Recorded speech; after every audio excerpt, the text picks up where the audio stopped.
Welcome to the Sales and Operations Planning Podcast, where strategy meets execution. This is a show for cross-functional leaders who want to go beyond process and better understand what drives effective execution.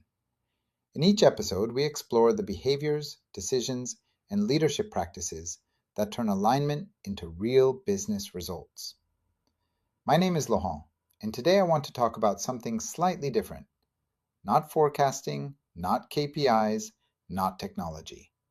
I want to talk about horizon management, but not inside S&OP, inside relationships.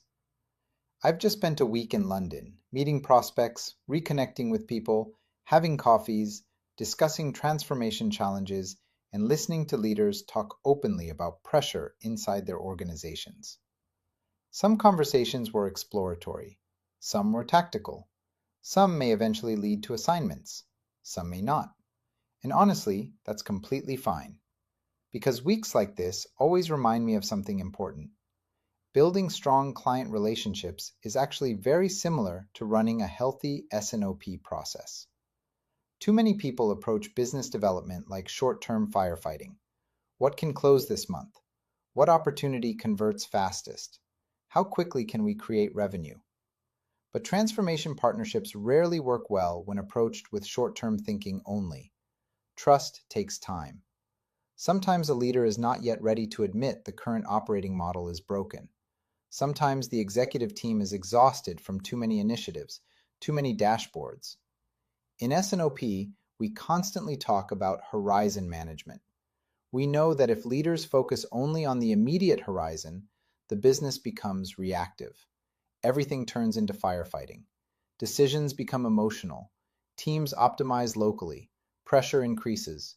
Trust decreases. The organization spends all its energy surviving the next few weeks instead of preparing properly for the next few quarters. And relationships work exactly the same way. If every interaction is purely transactional, people feel it immediately. But when conversations are approached with consistency, honesty, and long-term intent, something very different happens. Trust compounds. And trust is ultimately what unlocks transformation.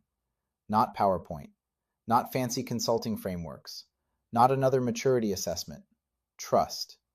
The best transformation work I have ever been part of did not start with a proposal. It started with honest conversations. A leader saying, "We have lost alignment. Our teams no longer trust the numbers. We are running too many meetings. We are struggling to connect strategy with execution." And often, what those leaders need first is not another methodology. They need clarity. They need simplification. They need someone capable of creating enough psychological safety for difficult conversations to happen openly. That takes time. Just like healthy S&OP maturity takes time. And over the years, I've learned 3 very simple principles when talking to clients. First, empathy. Before trying to solve the problem, understand the pressure people are under. Most leaders are not resisting change because they are difficult. They are overwhelmed, exhausted, or carrying pressures you cannot yet see. Second, curiosity. Do not walk into the room assuming you already know the answer.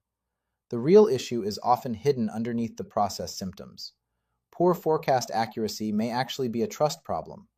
Too many meetings may actually be a clarity problem. A lack of accountability may actually be a leadership alignment problem. And third, consistency. Trust is not built through one impressive meeting. It is built through repeated behaviors over time. One coffee can become a workshop. One workshop can become a transformation program. One difficult conversation can become a multi-year partnership. That is why I increasingly believe that relationship building is really a form of horizon management. Short-term activity creates momentum. Mid-term relationships create opportunities. Long-term trust creates sustainable impact. And maybe that is the real lesson here. Whether you are leading an S&OP transformation, running a business, or building partnerships, the future rarely belongs to the loudest people in the room. It belongs to the people capable of staying consistent long enough for trust to compound. So here's my question for you today. Are you building relationships that only support the next quarter, or relationships strong enough to support transformation over the next several years? If this episode resonated with you, remember this: the best transformations rarely begin with a project plan. They begin with one honest conversation. Thanks for listening, and don't forget to subscribe. I'll see you in the next episode.